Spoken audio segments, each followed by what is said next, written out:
She then said, "Nice picture," and then it's like she wanted to work me outside, talking about the couple that was staying with her had trashed her place, so we went to where they were staying, and we straightened up. Meanwhile, she's asking me questions about me and Professor. I never told Jezebel his name. Asking me if he was the same, if we ever had sexual relations, etc. Just weird. I lied to her and told her that we never did have any sexual relations.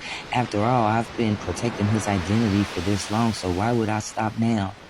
Jezebel then wanted to read the book and asked if I had any more copies.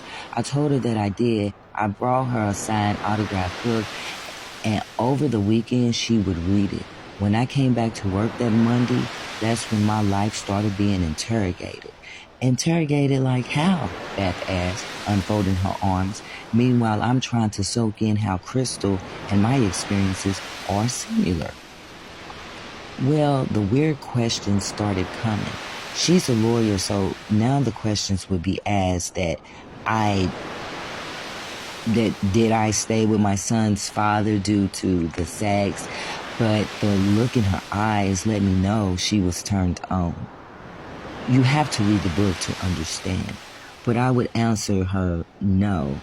I loved him and I felt stuck, so I stayed. She would go on to asking me what was my blood type, where did my children sleep at. Let me see. She wanted to know about my children. I mean, weird, especially after reading this book. She would want to know if Dirty Di and David were still together. David is the character of my son's father, and Dirty Di, you're just going to have to read it to understand what I'm telling you.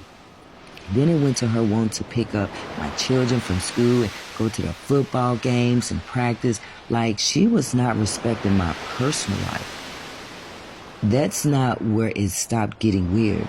She needed someone to help her get some patio furniture.